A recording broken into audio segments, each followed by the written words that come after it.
তোমরা যদি আল্লাহকে যথার্থ ভালোবেসে থাকো, আল্লাহ তোমাদেরকে ভালোবাসবেন।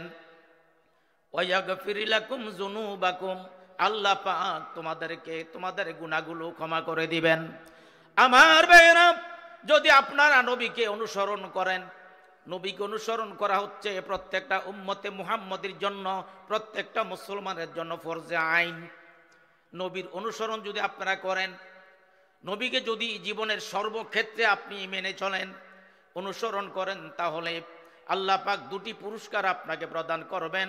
এক নাম্বার পুরস্কার, ইউহিব্বুকুমুল্লাহ, আল্লাহ পাক আপনাকে ভালোবাসবেন। আল্লাহর ভালোবাসা এটা সোজা বিষয় না, এটা অত্যন্ত বড় মাপের একটা পুরস্কার যে আল্লাহ আপনাকে ভালোবাসবেন। আর আল্লাহ যাকে ভালোবাসবেন তাকে কোনোদিন আল্লাহ পাক জাহান্নামে নিবেন না, তাকে আল্লাহ পাক জান্নাত দিয়ে দিবেন। আপনি নবীকে অনুসরণ করলে দুই নম্বর ফায়দাটা যেটা পাবেন, ওয়াগফির লাকুম যুনুবাকুম, আল্লাহ পাক আপনার গুনাহগুলো মাফ করে দিবেন। তা আমার ভাইয়েরা, নবীর অনুসরণ করলে, নবীর কথা মতো চললে আল্লাহ পাক আপনার গুনাহগুলো মাফ করে দিবেন। নবীজির কথা এটা শুধু নবীর কথা না, এটা আমার আল্লাহরই কথা। কথা বলেন ঠিক কিনা? আমার আল্লাহ পাক বলেছেন, ওয়ামা ইয়ানতিকু আনিল হাওয়া ইল্লা ওয়াহয়ুন ইউহা। রাসূল নিজের ইচ্ছা মতো কোনো কথা বলেন না, যা বলেন তা সবই ওহী হয়ে আসে তারপরে বলেন। তাহলে এটা নবীর কথাগুলো শুধু নবীর কথা না, এগুলো আমার আল্লাহরই কথা। জোরে বলেন সুবহানাল্লাহ। আল্লাহ পাক রব্বুল আলামিন আরেকটা আয়াতের মধ্যে বলছেন, মা আতাকুমুর রাসূলু ফাখুযুহু ওয়া মা নাহাকুম আনহু ফান্তাহু। আমার আল্লাহ বলেন, রাসূল তোমাদেরকে যা দিয়েছে তা তোমরা গ্রহণ করো, যে কাজ করতে নিষেধ করেছেন সে কাজ থেকে তোমরা বিরত থাকো। তাইলে ভাইয়ের আমার, অনুসরণ করব কার?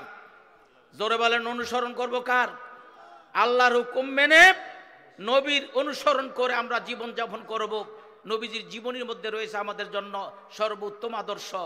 লাকাদ কানা লাকুম ফি রাসূলিল্লাহি উসওয়াতুন হাসানাহ, নিশ্চয়ই তোমাদের জন্য রাসূলুল্লাহর মধ্যে রয়েছে সর্বোত্তম আদর্শ। নবীজির আদর্শ গ্রহণ করব, নবীজিকে আমরা শ্রেষ্ঠ মডেল হিসাবে অনুসরণ করব। আমার ভাইয়েরা, আজকে আমাদের মধ্যে ইনসাফ নাই, ন্যায় বিচার নাই। সুযোগ পাইলে 12:30 বাজাই, সুযোগ পাইলে মানুষের ক্ষতি সাধন করি, সুযোগ পাইলে মিথ্যা মামলা দিয়া বছরের পর বছর জেলখানায় আটকাইয়া রাখি। কথা বলেন ঠিক কিনা? আল্লাহ রাসূলের সুযোগ কি আসিল কিনা বলেন তো? নবীজি এই সুযোগ পেয়েছিল কিনা? কিন্তু নবীজি সুযোগ পাওয়ার পরেও তো নবীজি ক্ষমা করে দিয়েছেন। নবীজি উদার মনের অধিকারী ছিলেন। আমার ভাইয়েরা, কত বড় সাংঘাতিক অবস্থা নবীর উপরে গেছে। তায়েফের জমিনে ইসলাম প্রচার করার জন্য যখন আমার নবী গিয়েছেন, দুষ্ট কাফেরেরা আমার নবীকে লক্ষ্য করে পাথর মারা শুরু করে দিল। আমার নবীজি পাথরের আঘাত সহ্য করতে না পারিয়া 3 বার তায়েফের জমিনে বেহুশ হয়ে পড়েছিল। কথা বলেন ঠিক কিনা? আমার ভাইয়েরা, হযরত যায়েদ রাদিয়াল্লাহু আনহুকে সাথে নিয়ে তায়েফে চলে গেলেন নবীজি ইসলাম প্রচার করার জন্য। তায়েফের লোকদেরকে ডাক দিলেন, ও তায়েফবাসীরা, 360টা দেবদেবীর পূজা তোমরা ছেড়ে দাও, তোমরা এক আল্লাহকে বিশ্বাস করো, আমাকে নবী হিসাবে মানো। যদি তোমরা কল্যাণ চাও তাহলে তোমরা পড়ো লা ইলাহা ইল্লাল্লাহু মুহাম্মাদুর রাসূলুল্লাহ সাল্লাল্লাহু আলাইহি ওয়াসাল্লাম। যেই মাত্র নবীজি কলেমার দাওয়াত দিলেন, তায়েফবাসীদেরকে লক্ষ্য করে দুষ্ট ছেলেদেরকে লেলিয়ে দিল, পাথরের আঘাত করা শুরু করে দিল। আমার নবী পাথর আঘাত থেকে বাঁচার জন্য একবার বসেন, আবার দাঁড়ান। পাথরের আঘাত সহ্য করতে পারেন না, বেহুশ হয়ে নবীজি জমিনের মধ্যে পড়ে গেলেন।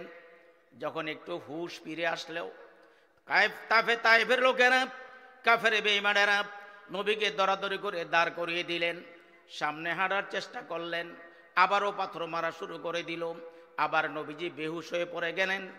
আমার ভাইয়েরা আবার যখন জ্ঞান ফিরল, তায়েফের দুষ্ট ছেলেরা দুই হাতের বাহু ধরে আবার নবীকে সামনের দিকে হাঁটাইতে চেষ্টা করলো। নবী একটু সামনে বাড়লেন, আবার পাথর মারা শুরু করে দিল। এইভাবে নবীজি সর্বশেষ বেহুশ হয়ে পড়ে গেলেন। কাফেরেরা মনে করেছে যে পাথর মেরেছি আর মুহাম্মদ বাঁচবে না, দুনিয়ার থেকে বিদায় হয়ে যাবে, মৃত্যুবরণ করবে, এই মনে করে কাফেরেরা চলে গেল। কিছুক্ষণ পর যখন আমার নবীর হুঁশ ফিরে আসলো, জিবরাইল চলে আসলো, ডাক দিয়া বললেন, ইয়া রাসূলুল্লাহি, তায়েফের লোকেরা আপনাকে মারতে মারতে রক্তে রঞ্জিত করে দিয়েছে, আপনি আমাকে হুকুম দেন। তায়েফের দুই পাশে দুইটা পাহাড় আছে, পাহাড় দিয়া চাপ দিয়া তায়েফবাসীদেরকে দুনিয়ার থেকে চিরতরে বিদায় করে দেই। আমার নবী সুযোগ পেয়েছিলেন, আমার নবী ঘোষণা দিলেন, জিবরাইল রে, আমি যদি তোমাকে আদেশ করি, তুমি যদি দুই পাহাড়ে চাপ দিয়া তায়েফবাসীদেরকে দুনিয়ার থেকে বিদায় করে দাও, আমি কার কাছে মধুর কলেমার দাওয়াত দিব?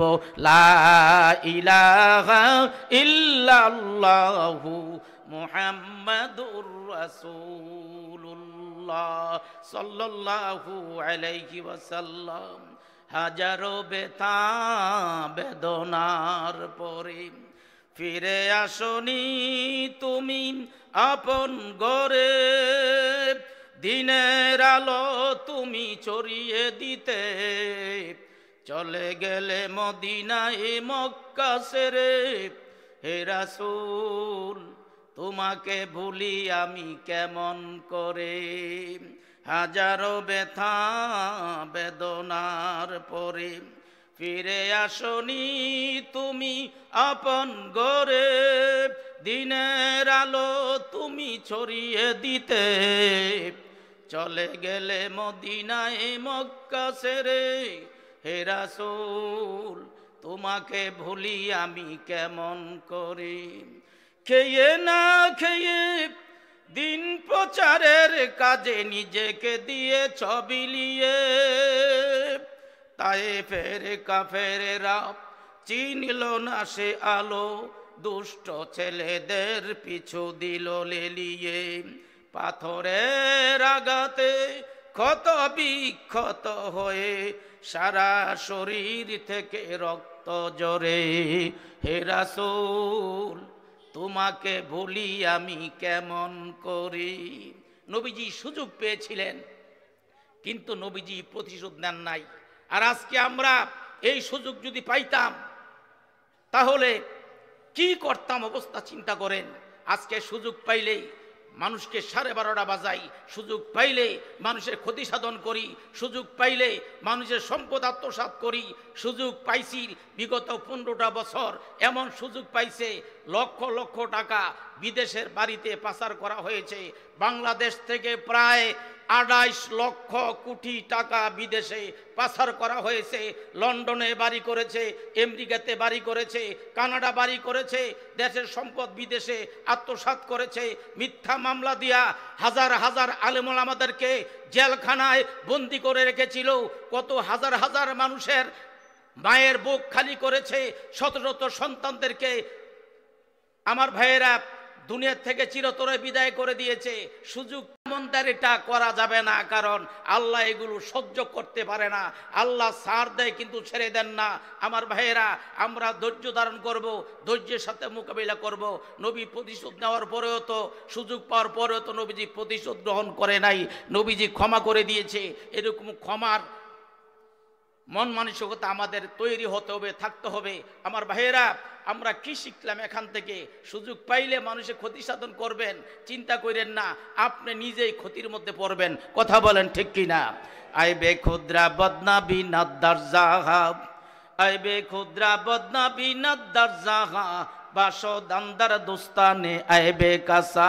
নিজের মধ্যে বহু দোষ, অন্যের দোষ কেবল খুঁজিয়া খুঁজিয়া বেড়ায়। এরূপ মানুষ সমাজের মধ্যে আছে না নাই?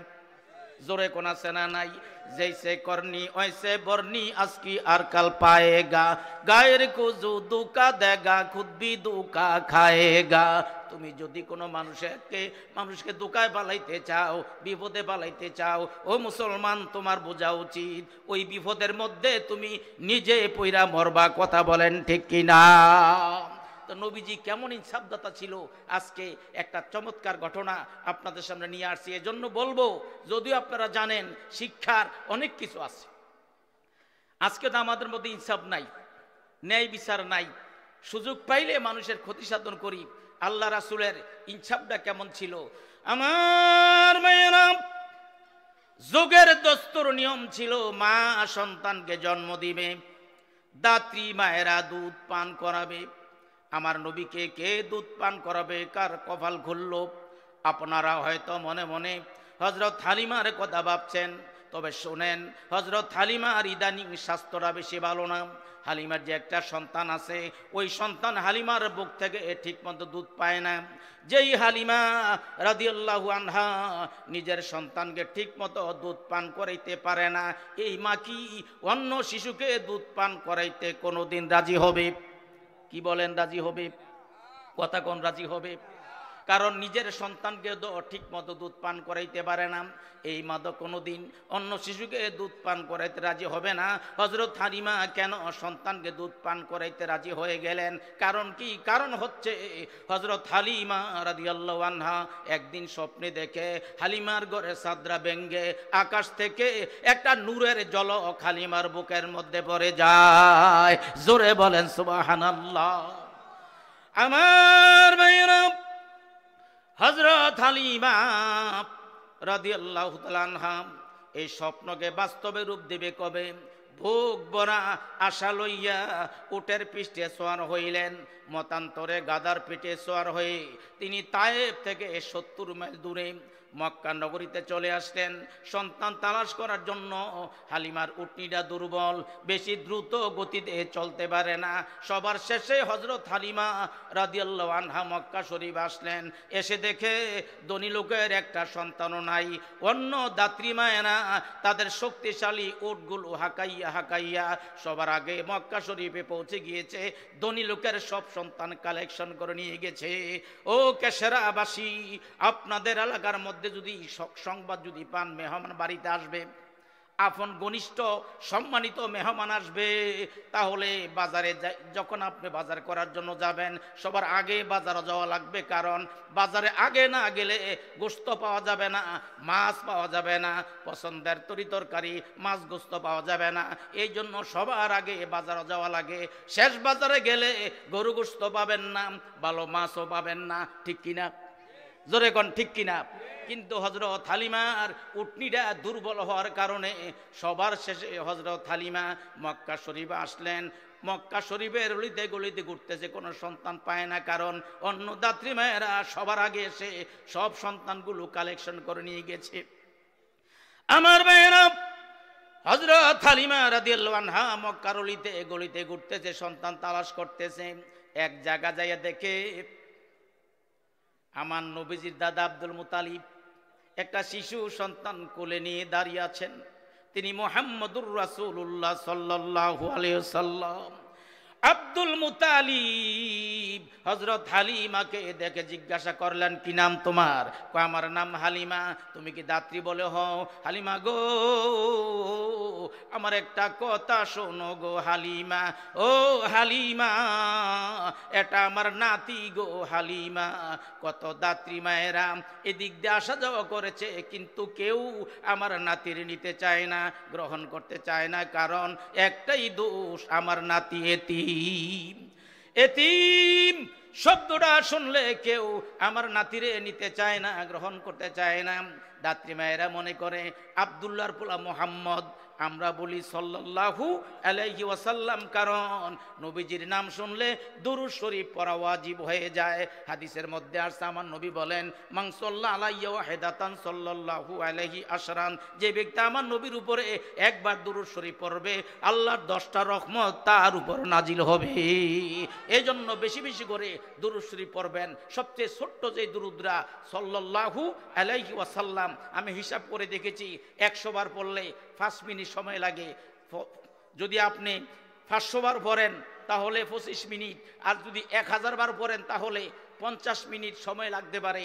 সর্বোচ্চ সময় পড়েন ভাই, কত সময় তো মূল্যবান সময়টা আল্লাহর দেওয়া নষ্ট করে ফেলেন। দৈনিক 1000 বার দুরূদ শরীফ পড়েন, কম হইলেও 500 বার পড়েন, তার সম্ভব না হলে 100 বার পড়েন। প্রত্যেক দিন নিয়মিত এই আমলটা যদি চালিয়ে যান, একদিন দেখবেন স্বপ্নে আল্লাহর নবী মুহাম্মদুর রাসূলুল্লাহ সাল্লাল্লাহু আলাইহি সাল্লাম আপনার ঘরে হাজির হয়ে গেছে। স্বপ্নে নবীকে দেখতে পাবেন। জোরে বলেন সুবহানাল্লাহ। নবীর দরুদ বললে উপায় নাই ওরে মুমিন ভাই, নবীর দরুদ বললে উপায় নাই। বড় ভালো লাগে, আমার সাথে সবাই পড়েন, নবীর দরুদ বললে উপায় নাই ওরে মুমিন ভাই, নবীর দরুদ বললে উপায় নাই। নবীর দরুদ বলিল যারা জাহান্নামে যাবে তারা, নবীর দরুদ বলিল যারা জাহান্নামে যাবে তারা, সময় থাকতে বুঝল না রে ভাই ওরে মুমিন ভাই, নবীর দরুদ বললে উপায় নাই। পড়লে দরুদ আল্লাহ খুশি, তারা হবে জান্নাতে বাসী। জোরে কোন আল্লাহু আকবার, আরো জোরে বলেন আল্লাহু আকবার। নবীর উপর দুরূদ শরীফ পড়লে খুশি হবে কে? আরো জোরে বলেন কে? পড়লে দরুদ আল্লাহ খুশি, তারা হবে জান্নাতে বাসী। নবী বিনে কোন গতি নাই ওরে মুমিন ভাই, নবীর দরুদ বললে উপায় নাই। আমার ভাইরা, আব্দুল মুতালিব ডেকে বলে, হালিমা গো, এটা আমার নাতি গো হালিমা। কত দাত্রী মায়েরা এদিক দিয়ে আসা যাওয়া করেছে, কিন্তু কেউ আমার নাতিরে নিতে চায় না, গ্রহণ করতে চায় না। কারণ একটাই দোষ, আমার নাতি এতিম। এতিম মনে করে নিতে চায় না, কারণ দাত্রী মায়েরা মনে করে আব্দুল্লাহর পোলা মুহাম্মদ সাল্লাল্লাহু আলাইহি সাল্লাম বাবা নাই মা নাই, গরিব মানুষ, মা আছে গরিব, বাবা নাই গরিব মানুষ। এই সন্তানকে দুধ পান করাইলে বেশি টাকা পয়সা পাওয়া যাবে না, হাদিয়া তোফা পাওয়া যাবে না, পুরস্কার পাওয়া যাবে না। এই কথা মনে করে কেউ আমার নাতিরে নিতে চায় না, গ্রহণ করতে চায় না। হালিমা গো,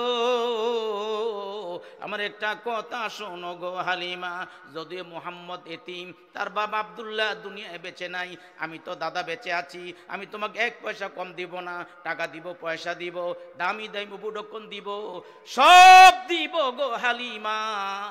আমার মন কয় আমার নাতিরে দুধ পান করাইলে তোমার কপাল খুলবে। জোরে বলেন সুবহানাল্লাহ। ভাইরা আমার, হযরত হালিমা রাদিয়াল্লাহু আনহা বলেন, এই কথাটা আমার বড়ই তাসির লাগলো।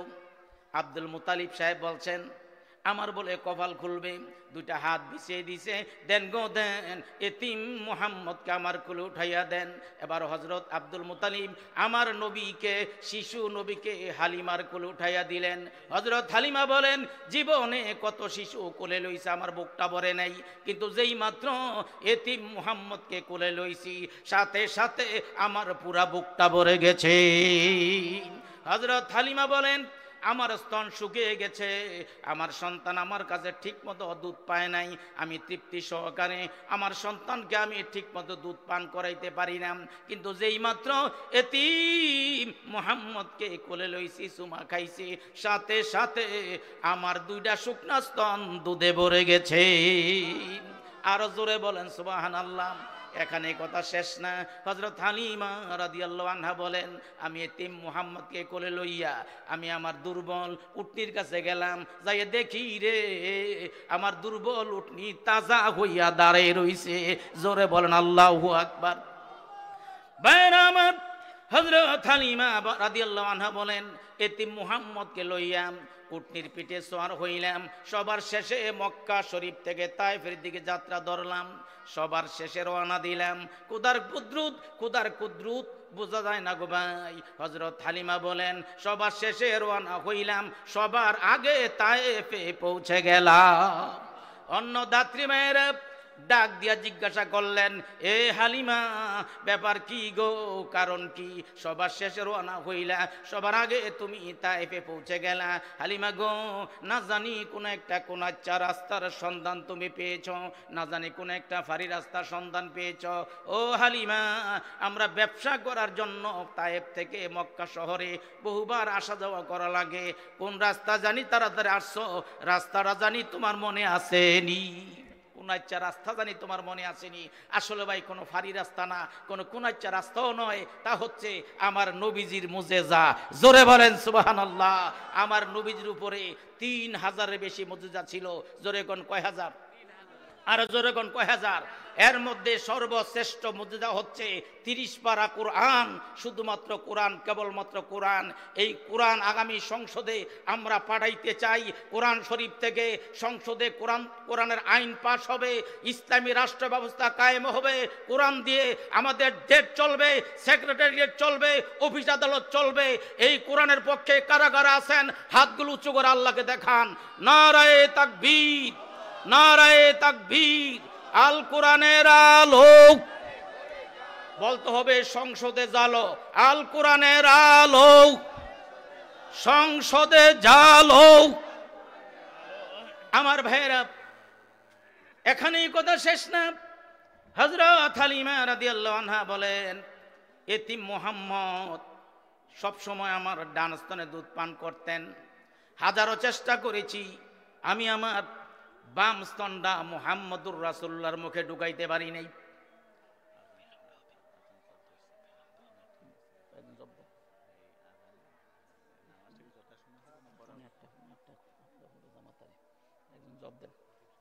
আমার ভাইয়েরা, আজান চলতেছে, একজনে আজানে জব দিলে চলবে, যেহেতু আজকের নামাজটা 15 মিনিট পরে এখানে হবে, 1:30 জামাত হবে, আপনারা টেনশন করবেন না। আমার ভাইয়েরা, এখানে 7:17 বাজে, আরও 10-12 মিনিট আলোচনা চলবে, আপনারা ধৈর্য সহকারে বসেন। তা আমার ভাইয়েরা, যেই কথাটা বলতেছিলাম, হযরত হালিমা রাদিয়াল্লাহু আনহা নিজে রওয়ায়াত করেন, আব্দুল্লাহর পোলা মুহাম্মদ সাল্লাল্লাহু আলাইহি সাল্লাম সব সময় আমার ডান স্তনে দুধ পান করতেন। বহুবার চেষ্টা করেছি, আমি আমার বাম স্তনটা মুহাম্মদুর রাসূলুল্লাহর মুখে ঢুকাইতে পারি নাই। কি হইল? হালিমা বুঝতে পারেন নাই। আমার ভাইরা, আপনাদের কেশনা গ্রামে যদি কোনো দুধের সন্তান থাকে, সন্তানটা যদি মায়ের এক স্তনের মধ্যে মুখ লাগায় আর এক স্তনে যদি মুখ না লাগায়, মা মনে করবে, বাবা মনে করবে না জানি কোনো জিনে ভূত রাসূল লাগছে, দেউরিয়া হুজুরের কাছে যাবে, হুজুর একটু তৈল ভরা দিয়া দেন, একটু পানি ভরা দেন। বাচ্চাটা কেন জানি মায়ের এক স্তনের মধ্যে মুখ লাগায় আর এক স্তনে মুখ লাগায় না, হুজুর একটু তদবির করেন। কিন্তু আমার ভাইয়েরা, হযরত হালিমা রাদিয়াল্লাহু আনহা বুঝতে পারেন নাই। ডান স্তনে দুধ আমার নবী পান করতেন, বাম স্তনে মুখে লাগান নাই। হালিমা বুঝতে পারেন নাই। এই দিন অতিবাহিত হতে লাগলো। আমার নবী যখন বড় হয়ে গেলেন, একদিন হযরত হালিমা রাদিয়াল্লাহু আনহা আমার নবীর ডাক দিয়ে জিজ্ঞাসা করলেন, এ বাবা মুহাম্মদ সাল্লাল্লাহু আলাইহি ওয়াসাল্লাম, বাবারে, শিশুকালে তুমি আমার ডান স্তনে দুধ পান করেছ, বহুবার চেষ্টা করেছি, আমি আমার বাম স্তনটা তোমার মুখে ঢুকাইতে পারি না, কারণ কি? আমার নবীজি জানিয়ে দিলেন, মাগো মা, শিশুকালে আমি আপনার ডান স্তনে দুধ পান করতাম, আমার যে আর একজন দুধ ভাই আছে, ও দুধ ভাইয়ের জন্য আমি বাম স্তনের দুধগুলো রাখিয়া দিতাম। জোরে বলেন সুবহানাল্লাহ। আমার ভাইয়েরা, আমার নবী শিশুকালে জানতেন আমার তো আর একজন দুধ ভাই আছে, আমি যদি হালিমার দোনস্তনে দুধ পান করি তাহলে ভাইয়ের হক নষ্ট হবে, পরের হক নষ্ট হবে। ভাইয়ের হক যেন নষ্ট না হয়, পরের হক যেন নষ্ট না হয়, এই জন্য আমার নবী হযরত হালিমার ডান স্তনে দুধ পান করছেন, বাম স্তনটা মুখে লাগান নাই। আমাদেরকে শিক্ষা দিলেন, উম্মতেরা রে, আমি তো শিশুকালেই তো পরের হক নষ্ট করি না, তোমরা কোনোদিন বান্দার হক নষ্ট করিও না। আজকে আমাদের দেশের মানুষ পরের হক নষ্ট করে কি করে না? আর জোরে কোন ঘরে কি করে না? কেউ চুরি কইরা খায়, কেউ ডাকাতি কইরা খায়, কেউ ক্ষেতের আইল ঠেল্লা লাইল ঠেল্লা খায়, কেউ আবার সরকারি চেয়ারে বসে বসে লক্ষ লক্ষ টাকা ঘুষ খায়, আসেনি? কেউ আবার সরকারি সম্পদ বিদেশে বাড়িতে আত্মসাৎ করে, বিদেশে বাড়িতে বাড়ি করে গাড়ি করে, হাজার হাজার কোটি টাকা বিদেশি ব্যাংকে পাচার করে। আমার ভাইয়েরা, আজ থেকে শিক্ষা গ্রহণ করব, নবীজি কোনোদিন পরের হক নষ্ট করে নাই, আমরা নবীর এই আদর্শটা গ্রহণ করব, আমরাও কোনোদিন পরের হক নষ্ট করব না। রাজি আছেন? জোরে কোন রাজি আছেন? আরে মিয়া, পাকিস্তানি কাবলি একবার বাংলাদেশে জামের মৌসুমে আসছে, বাংলাদেশে আইসা দেখে এক বাংলাদেশি ছেলে গাছ উঠটা জাম খায়। কি খায়? জোরে কোন কি খায়? জাম খায়। তো পাকিস্তানি কাবলি মানুষ গাছের নিচে দাঁড়াইয়া উপর দিকে তাকায় কয়, তুম সব কিয়া খায়া কাটতে হো? বাংলাদেশি ছেলে কয়, হাম সব জাম খায়া কাটতি হে। পাকিস্তানি কাবলি কয়, হাম কা সেকতি হে, আমি কি তোমার সাথে খাইতাম পাইরাম? বাংলাদেশি ছেলে কয়, কেউ নিহি জরুর তাশরিফ লাই দারাক পর আর মুঝে সে খাই হে, আসেন না গাছে ওঠেন, জন্মের খাওয়া খান, এনদার কেউ নাই, আমি আর আপনি তো খান, জাম ইচ্ছা মতো খান। তো পাকিস্তানি কাবলি জামের তারিফ শুই না, প্রশংসা শুই না, জাম গাছ উঠছে, জাম খাওয়া শুরু করে দিছে। জাম খাওয়ার সিস্টেম কি জানেন? কাঁচাডিও খায়, ফাঁকাডিও খায়। কাঁচা পাকা জাম খাইয়া কাবলির মুখ গেছে কষে বইরা। এখন কাবলি কয়, এটি তো মজা লাগে না, মজা লাগবে কোনটি? বাংলাদেশি ছেলে কো, কাবলি সাহেব, কালো কালো জিডি আছে, এটি খুব টেস্ট লাগবে, স্বাদ লাগবে, আপনি কালো কালো জামগুলো খান। তো পাকিস্তানি কাবলি কালো কালো জাম খাইতেছে, কালো জামের উপরে বসছে কালো একটা বোমর, চিনি বোমরা। পাকিস্তানি কাবলি কয়, যেই কালার কালা, এই জামটা মনে হয় বেশি বালা। জাম মনে কইরা বোমরারে থাপা দিয়া ধরছে। কাবলির হাতের মুষ্টির ভিতরে বোমরা ফইরা যখন বো বো শুরু করে দিছে, পাকিস্তানি কাবলি কয়, বো করো বা করো ছড়েগা নিহি, কালা কালা জিতনি পাইঙ্গে সব কাজ সুরেঙ্গে, বো বো করলে কাজ হবে না, কালা কালা যা পাই একটাও ছাড়বো না। আজকে আমাদের সমাজের মধ্যে একদল মানুষ আছে, চিন্তা করে না এটা কি সুদের টাকা, এটা কি ঘুষের টাকা, হালাল না হারাম, জায়েজ না না জায়েজ, বৈধ না অবৈধ, এই চিন্তা করে না। মনে করে টাকা হইলে হয়, টাকা হইলে হয়, খাও জনমের খাওয়া খাও, সেদিন বেশি দূরে নয় যেদিন আল্লাহর আদালতে তোমাকে জবাব দেওয়া লাগবে। কথা বলেন ঠিক কিনা? আজকের মাহফিল থেকে শিক্ষা গ্রহণ করব, জীবনে কোনোদিন পরের হক নষ্ট করব না। রাজি আছেন? জীবনে কোনোদিন পরের হক খাইতাম না। রাজি আছেন? কারা কারা যে একটু হাতগুলো দেখি, জোরে একটা তাকবীর দিবেন। নারায়ে তাকবীর, নারায়ে তাকবীর। আমার ভাইরা, এক ব্যক্তি মাহফিল আইসা আর তুলে ওয়াদা করেছে, হুজুর দোয়া কইরেন, জীবনে পরের হক খাইতাম না। কয়, যাও বাবা, দোয়া কইরা দিলাম। তো মাহফিল শেষ হইছে, রাত্রে 12টা বাজে, পূর্ণিমার চাঁদের আলো। বাঙালি মানুষ খুব চালাক, এক বাঙালি কয়, হে না তুইল্লা ওয়াদা করছে পরের হক খাইতো না, একটু টেস্ট করে দেখি। রাস্তার মাঝখানে 100 টাকা নোট একটা থুইয়া হে গাছের আবজাদ দিয়ে দাঁড়াই রইছে। লোকটা আইটা টেহার কাছে চাইয়া দাঁড়াই রইছে, টাকাটার দিকে চাই আর কয়, টাকাটা দিয়ে আমার দিকে চাইয়া রইছে রে, এদিক চাই সেদিক চাই। যখন দেখছে কেউ নাই, ফট করে টাকাটা ফকটও বেড়ে লাইছে। হে গাছের আবজাতে বাড়ি, এই মিয়া, এই কন্যা মাহফিলের তাইলা আর তুইলা ওয়াদা দিয়েছ পরের হক খাইতা না, টাকাটা কেন ফকটও লইলা, ব্যাপারটা কি? রাখো মিয়া, টাকাটা কি জন্য পকেটে লইছি এটা তো আগে জানিয়ে লইব, কি জন্য লইছেন? উপযুক্ত সলিড মালিক যদি পাই ফিরিয়ে দেবো, এর লেগে লইছি। জোরে কর নাউজুবিল্লাহ, আরো জোরে বলেন নাউজুবিল্লাহ। আমার ভাইয়েরা, চাক্কা গুরানের লেগে বাঙালি মানুষ ফার্স্ট ক্লাস ফার্স্ট। কথা বলেন ঠিক কিনা বে ঠিক? আমরা আদর্শ গ্রহণ করব কার? জোরে কোন কার?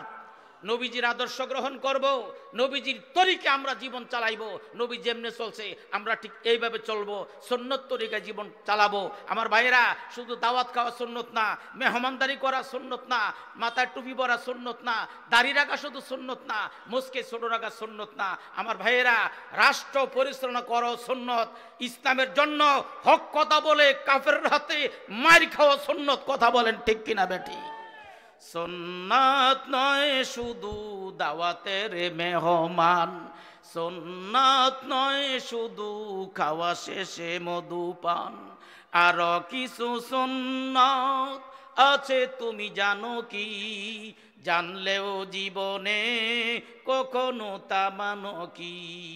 সুন্নাতে শুধু নয় মজলুম সহায়ক, সুন্নত উহুদে জালিমের প্রতিরোধ, সুন্নতে শুধু নয় নির্জন ধ্যানে যাওয়া, আরো সুন্নতে হলো পাথরের আঘাতে খাওয়া।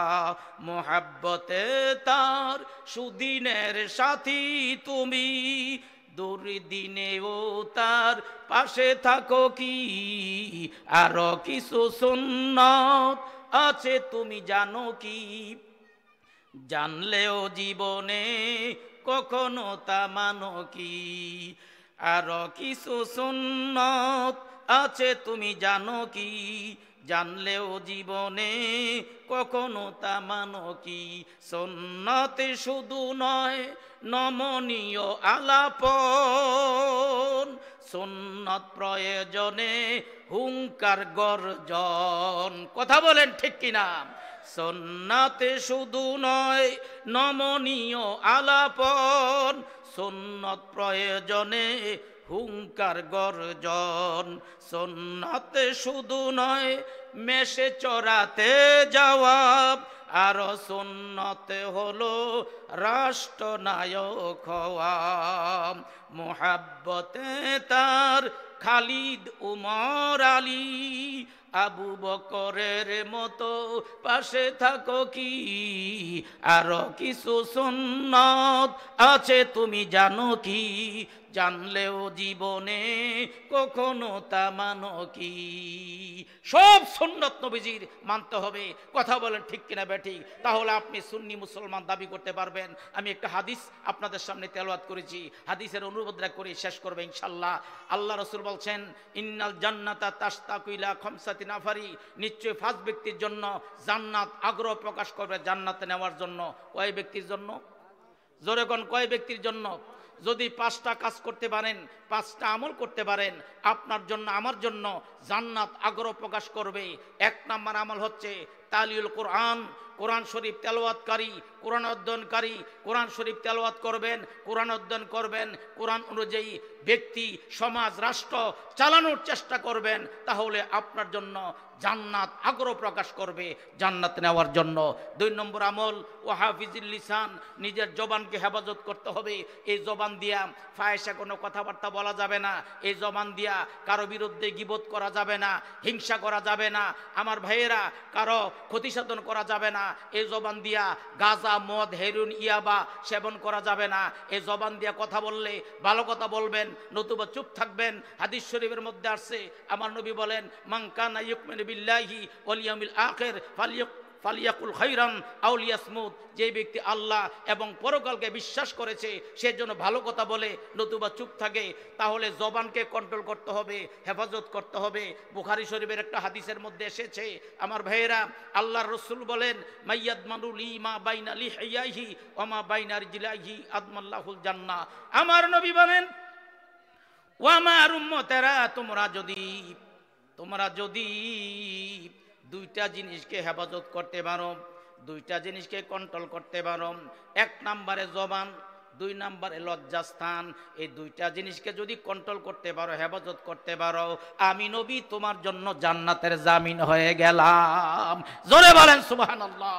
আমার ভাইয়েরা, তাহলে 1 নম্বর আমল তালিউল কোরআন, কোরআন অধ্যয়নকারী, কোরআন শরীফ তেলাওয়াতকারী। 2 নম্বর আমল ও হাফিজুল লিসান, নিজের জবানের হেফাজতকারী। এই জবানকে কন্ট্রোল করব, এই জবান দিয়ে কথা বললে ভালো কথা বলবো, নতুবা চুপ থাকবো। 3 নম্বর আমল ও মুতিমিল জাইআন, ক্ষুধার্ত ব্যক্তিকে খানা দানকারী।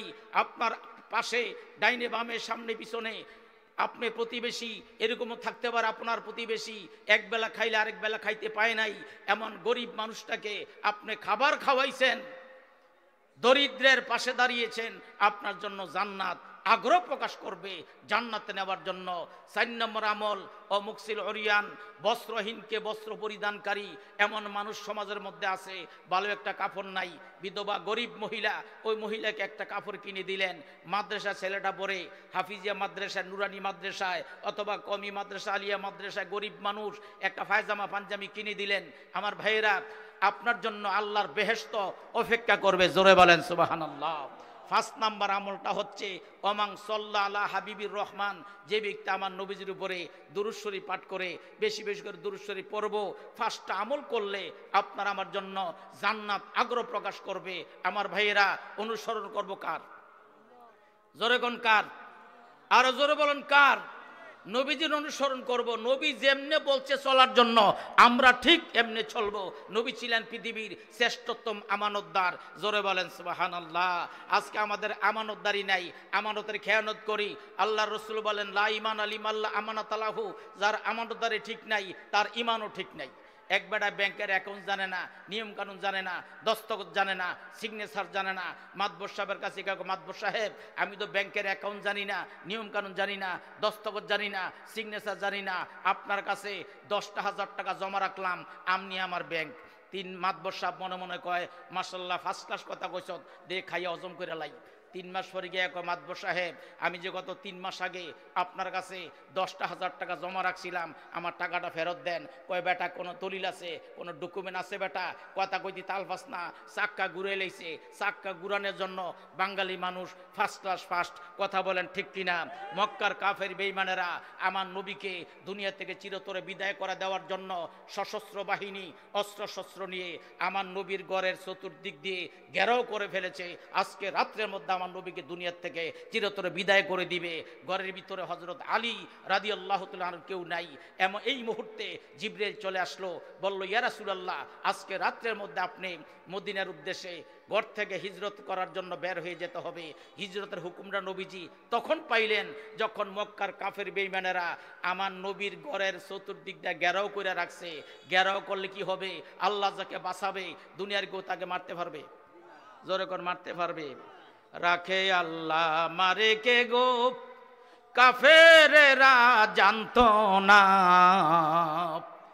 বেদিনেরা যুক্তি করে নবীজির জীবন রাখবে না। আমার মায়েরা অল্প সময় বলে দিচ্ছি, হিজরতের যখন নবী হুকুমটা পাইলেন, হযরত আলী রাদিয়াল্লাহু আনহুকে ডাক দিলেন, চুপু চুপে বলতেছেন আলী রে, আমি নবী আজকে রাত্রের মধ্যে মক্কা নগর ত্যাগ করে মদিনার উদ্দেশ্যে হিজরতে চলে যেতে হবে রে আলী।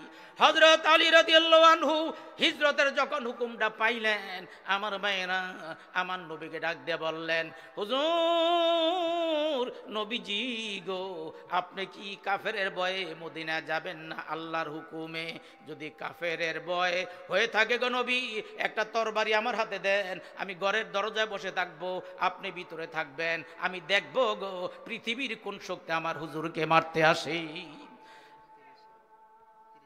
আমার নবী বলেন আলী আলী রে, কাফেরের ভয়ে মদিনা যাই না, আমি যাই আল্লাহর হুকুমে। কন্যা সুবহানাল্লাহ, আর জোরে বলেন সুবহানাল্লাহ। হযরত আলী হুজুর আল্লাহর হুকুমে মদিনা যাবেন, আমি আলী কি পারবো আজকে আপনার উপকার করতে? আমার নবী ডেকে বলে আলী রে, উপকার যদি করতে চাস তাকে দেখ আমার বিছানায় আমার চাদরখানা পরে আছে, পারবি নি রে আলী? আজকে রাত্রে আমার নবীর চাদরটা মুড়ি দিয়ে আমার বিছানার মধ্যে ঘুমাইয়া থাকতি। হযরত আলী রাদিয়াল্লাহু আনহু একটা দেউর দিলেন, আমার নবীর চাদরটা বুকের সাথে জড়িয়ে ধরলেন, চাদরের মধ্যে চুমা খাইলেন আর বললেন হুজুর আমি আপনার চাদরটা মুড়ি দিয়ে আপনার বিছানা ঘুমিয়ে থাকবো। কাফেরেরা আপনি দরজা খুলে কাফেরের চোখ ফাঁকি দিয়ে আপনি মদিনার উদ্দেশ্যে চলে যাবেন। কাফেরেরা দরজা ভেঙে ভিতরে প্রবেশ করবে, তারা মনে করবে আপনি ঘুমিয়ে আছেন, আপনাকে মনে করে তারা তীর মারবে, তীরগুলো ছুটিয়া ছুটিয়া আমার শরীরের মধ্যে লেগে যাবে, তরবারিতে আঘাত করবে, তরবারি আমার গলার মধ্যে লেগে যাবে। হুজুর মৃত্যুর ভয়ে কথা বলছি না, নবীর জন্য জীবন দিব, তার চাইতে শুনেছি আলীর জন্য আর কি হতে পারে? জোরে বলেন সুবহানাল্লাহ। আমার ভাইরা হযরত আলী রাদিয়াল্লাহু আনহু আমার নবীরে ডেকে বলে হুজুর গো, আপনি তো মদিনায় চলে যাবেন, আমি যদি মরিয়া যাই, আমি যদি শহীদ হইয়া যাই, আমি কেমন করে জানবো আলীর জীবনের বিনিময়ে এদিনের নবী নিরাপদে মদিনায় পৌঁছে গিয়েছেন? আমার নবী কিচ্ছু বলেন না, চুপ করে হযরত আলীর কথাগুলো শুনতেছেন। আমার ভাইরা এবার হযরত আলীকে হুজুর ঠিক